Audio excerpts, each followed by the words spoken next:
अस्सलाम वालेकुम एवरीवन।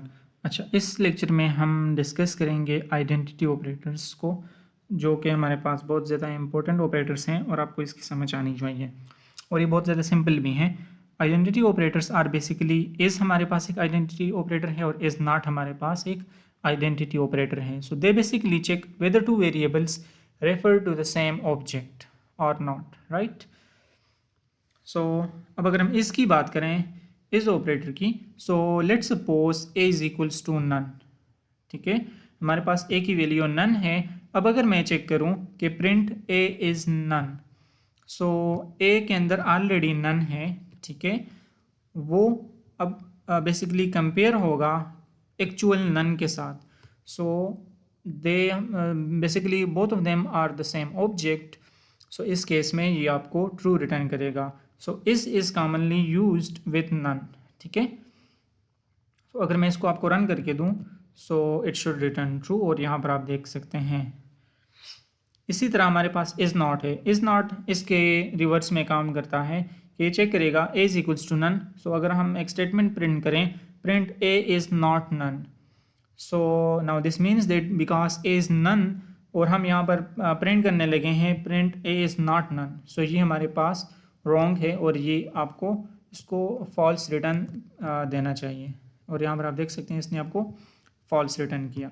ठीक है, इसी तरह जब हम ये इज़ या इज़ नॉट को यूज़ करते हैं, सो मैंने आपको प्रीवियस ऑपरेटर्स में बताया था, कंपैरिजन ऑपरेटर में हमारे पास डबल इक्वल भी हमारे पास एक कंपैरिजन ऑपरेटर है जो कि क्या करता है, दो वैल्यूज़ को चेक करता है। और यहाँ पर इज़ जो है, सो ये आपका बेसिकली एक इम्पॉर्टेंट क्वेश्चन है जो कि इंटरव्यूज़ के अंदर पूछा जाता है कि डबल इक्वल और इसके अंदर क्या डिफरेंस है। ठीक है, so double equal basically check करता है कि क्या दो वैल्यूज़ आपके पास बराबर हैं या नहीं, और इस चेक करता है कि क्या दो जो आपके पास वेरिएबल्स हैं या जो दो वैल्यूज़ हैं वो सेम बेसिकली क्लास आप उसको कह लें या सेम ऑब्जेक्ट से बिलोंग करती हैं या नहीं। ठीक है, यहाँ पर आप इसीलिए मैंने यहाँ पर आपको ऐड करके दिया है ताकि आप इसमें से कंफ्यूज ना हो कि वो चेक करता है कि क्या दो वेरिएबल्स सेम ऑब्जेक्ट को रेफर कर रहे हैं या नहीं, या वो मतलब सेम ऑब्जेक्ट से बिलोंग कर रहे हैं या नहीं।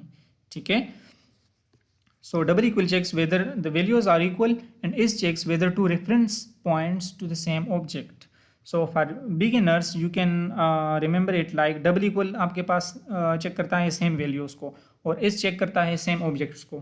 ठीक है, अब लेट सपोज, अब ये जो एग्जांपल है मे भी आपको स्टार्ट में समझ ना आए कि बिकॉज यहाँ पर मैंने लिस्ट को यूज़ किया हुआ है, सो दैट इज़ फाइन। आगे हम लिस्ट को इन डिटेल डिस्कस करेंगे, but for now just suppose करें कि हमने ए के अंदर तीन डिफरेंट वैल्यूज स्टोर की in the form of a list. ठीक है, देन हमने बी के अंदर तीन वैल्यूज स्टोर की। अब अगर आप ज़रा देखें, सो ए की वैल्यूज़ आपके पास सेम है बी के, सो जो बी की वैल्यूज़ हैं वही आपके पास ए की भी वैल्यूज़ हैं।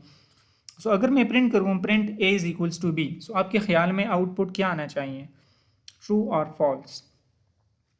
ठीक है, सो मैं आपको एग्जीक्यूट करके अभी बता देता हूँ। The output is true because जिस तरह मैंने आपको बोला कि ए की वैल्यूज़ और बी की वैल्यूज़ दोनों सेम है, मैं क्लियरली आपको बोल रहा हूँ, वैल्यूज़ का हम जिक्र कर रहे हैं। ठीक है, वैल्यूज़ दोनों की हमारे पास सेम है। ठीक है, सो इस केस में इसने आपको, जब आपने डबल इक्वल के थ्रू इसको चेक किया, सो इसने आपको ट्रू रिटर्न किया और ट्रू रिटर्न करना भी चाहिए। नेक्स्ट, अब जस्ट हमने डबल इक्वल को रिप्लेस कर दिया इसके साथ। अब ये स्टेटमेंट या जो फॉर्मेट है वो चेंज हो गया है। अब हम यहाँ पर प्रिंट कर रहे हैं प्रिंट ए इज़ बी। इसका मतलब ये है कि ए और बी दोनों आपके पास सेम ऑब्जेक्ट हैं। So the answer is false, दोनों सेम ऑब्जेक्ट नहीं है, ये दोनों हमारे पास डिफरेंट ऑब्जेक्ट हैं। लाइक ए हमारे पास डिफरेंट है, ये डिफरेंट मेमोरी लोकेशन के ऊपर है, और बी हमारे पास डिफरेंट है। ऑल दो कि दोनों लिस्ट हैं, हम लिस्ट की बात नहीं कर रहे हैं, हम ये देख रहे हैं कि क्या दोनों ऑब्जेक्ट्स सेम है या नहीं। तो दोनों ऑब्जेक्ट सेम नहीं है। ठीक है, इस केस में इसने आपको फॉल्स रिटर्न किया। सो the list have the same contents. अगर मैं आपको यहाँ पर ये ज़रा ठीक करके बताऊँ, so the list have the same content but they are separate objects. ठीक है, इसकी बात हो रही है कि कंटेंट तो सेम है, दोनों लिस्ट ही हैं, कंटेंट भी सेम है, बट हम उसकी बात ही नहीं कर रहे हैं, हम ऑब्जेक्ट्स की बात कर रहे हैं। एक ऑब्जेक्ट का नाम हमारे पास ए है, दूसरे का बी है, सो दोनों सेम फिर नहीं हुए। ठीक है, इसलिए आपको इस सेकंड स्टेटमेंट ने फॉल्स रिटर्न किया और ये आपको क्लियर होना चाहिए। So thank you so much for watching this video.